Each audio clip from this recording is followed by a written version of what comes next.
जाहेर गाड़ रे गणेश बंगा को बंगा हादिया भुवनेश्वर सान्ताल मारांग बुरु परम पिता परमात्मा शिव बाबा रिन हपन कनाय गणेश बंगा दो मेनदो मारांग बुरु रिन हपन गणेश और ओना तेगे पाले भुवनेश्वर सान्ताल दो जाहेर गाड़ रे को बंगा हादिया गणेश बंगा जोहार सनम को रमेश सरापे पे नेलिया सान्ताली नोआ जहाँ पोस्टर पे नेलिया नोआ जहाँ फोटो पे नेलिया नोआ फोटो हुई कना भुवनेश्वर चुनकुड़ी जाहेर गाड़ रेनांग फोटो कना जहाँ नोआ फोटो रे क्लियर ओला कना नोडे अड़ी चेहरा अड़ी नपाय ओल चिकीते ओला कना दो जाहेर गाड़ मेनते चुनकुड़ी और नोतेरे भुवनेश्वर मेनदो जहाँ मेना अड़ी नपाय अड़ी सान्ताल होड़ कना को मेनदो सान्ताल दुलड़िया होड़ कना को जाति दुलड़िया होड़ कना को चिकी दुलड़िया होड़ कना को मेनखान नोडे नोआ भितिर रेगे ओना फोटो जुदी नेलाय गणेशा मेनखान नुकु अड़ी बोका सान्ताल कना को मेनते नुईगे लयाय ओल चिकीते ओल कतेत आले सान्ताल जाति दुलड़िया कनाले मेनते आको को लयुक कना मिटन को सदर किया और ओना जाहेर गाड़ रेगे गणेश को बंगा हादिया चुन कुड़ी रिन सान्ताल मेनदो भुवनेश्वर रेनांग इन्फो सिटी सुर रे चुनकुड़ी मेनते मेना आका जहाँ दो चेतान टोला रेनांग जाहेर गाड़ कना बारिया टोला मेना आका ओंडे चेतान टोला रेनांग जाहेर गाड़ कना और नोआ जाहेर गाड़ गेट बाहरे खन जहाँ मंडप नेलोक कना पेंडाल नेलोक कना ओना पेंडाल रेगे को बंगा हाका दिया और ओना पेंडाल तायम से रेगे आबोरिन बंगा बुरु को मेना आका मेनदो तेहेñ ओका खन ओकारे सान्ताल को सेटेरेना भुवनेश्वर लेकान राजगाड़ रे मेना आका और ओल चिकीते तीन चेहरा सही को ओलका और ओंडे गणेश बंगा को बंगाहाय कना नोआ दो पूरा आको सुमुंग दो बांगे पूरा सान्ताल समाज लगित मिटंग उइहर और बिचार रेनांग कथा कना तो तेहेñ सान्ताल को जाहेर गाड़ रे हो गणेश बंगाय बोलोयना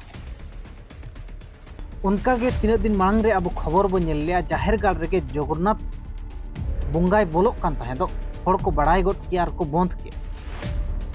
मेनखान भुवनेश्वरिन सान्ताल दो को एडवांस गया ओलोक पढ़ावते रहो चाकरी नौकरी ते रहो चे मिटंग पुइसा कमावते रहो को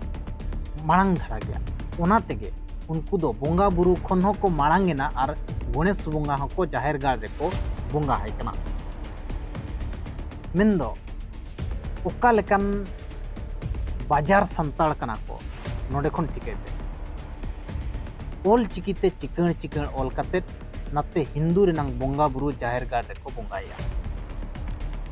मेनदो लाजा हो नुकु बनुआ चे शरम हो बनुआ अब नुआ खबर बो नाम किया दो नुकु फरक बाय पड़ा नुकु ठेन चेन हो लाजा हो बनुआ चेन हो बनुआ मेनखान तिनंग चेद लका को बनाव चाबा कना बाजार सेन कतेत अबोरिन सान्ताल नोडे खन पे टिका दाड़िया कना और नोआ इदी कतेत आपेगे आपे राय एमो पे और विचार पे दो अब समाज भितर रे ओका लकान जिनिस को जाहेर गाड़ भितर रे बोलोयन गया इन दुñ मेनिया जुदी नोआ बेस विचार पे मेनते पे मेनिया मेनखान जेते जाहेर गाड़ रे नोंका मिटन पेंडाल बनाव दरकार कना और पेंडाल बनाव कते गणेश बंगा सरस्वती बंगा विश्वकर्मा बंगा ओना पेंडाल रे बंगा कते उनको अतु गिडी दरकार कना जुदी नोआ आपे बेस मेनते पे मेनिया और जुदी बड़ी मेनते जुदी नोआ पे मेनिया मेनखान जेते होड़ा कमी कना जेते होड़ा कर्तव्य कना तो नोआ ओका लका अब जाहेर गाड़ भितर ते बांग बो हज चुआ अब समाज भितर ते बांग बो बोलो हचुआ नोआ लगित कमी हो दरकार दोसार रे आर मिटन नेल पे नुकु मा पूरा कठोर आरएसएस होड़ कना को आर आरएसएस सावसावते जहां नितोरिन प्रेसिडेंट मेना आका दिया ब्रह्म कुमारी रिन मिटन सक्रिय कर्मी कनाय चे कमिया कनाय चे मिटन ओना सला जोपड़ाव मेना आका दिया अब क्लियर बाबो बड़ाय का ओंडे चिली कमिया मेना आका दिया ओना मांग रे चेत चेत को चिका का बाबो बड़ाय का मेनखान ओना सला अड़ी जोड़ाव मेना आका दिया जा फोटो बो नेलका वीडियो बो नेलका मेनखान नोंडे नुकु आरहों को ओल किया दो मारांग बुरु परम पिता परमात्मा शिव बाबा मेनदो आपे हाड़ा के पे बुझा नुकु नुआ ओल कते प्रमाण नुआ सदर सनाय को दो मारांग बुरु जहां कनाय उनी के शिव बाबा कनाय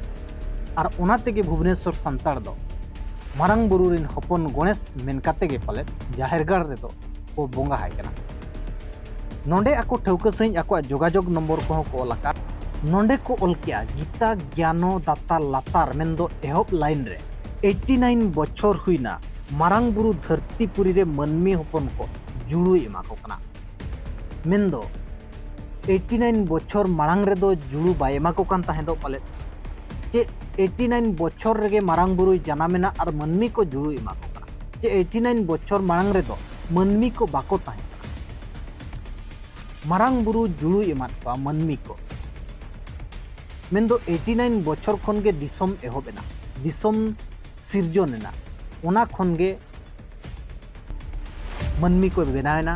और मारांग बुरु उन खन गे जुलु दो एमा को कना मारांग खन दो बाय एमा को कना सेकेंड लाइन रे को ओलेया नितोंग धरतीपुरी रे सिरजन ठाकुर मारांग बुरु परमात्मा शिव बाबा आबोरिन मानमी गाणा को ज्ञान गुण दाड़े सावते नवा जुग मेंदो नवा जुग बाखराते जुड़ू हो एमो कना ओनाते सनाम बोया बुहिन ठेन नेहर ताहेना सिरजन ठाकुर ठेन खन जुड़ू बांग बाग बन आमेट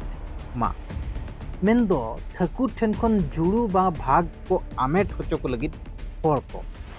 मा एनखान आलेगे प्रजापति ब्रह्मकुमारी ईश्वरीय विश्वविद्यालय गोडेत गमके को मेंदो नुकु गोडेत गमके को कोई कना लातारे जोगाजोग को एमका बिकेराम किस्कुआ नंबर मेना आका जहां दो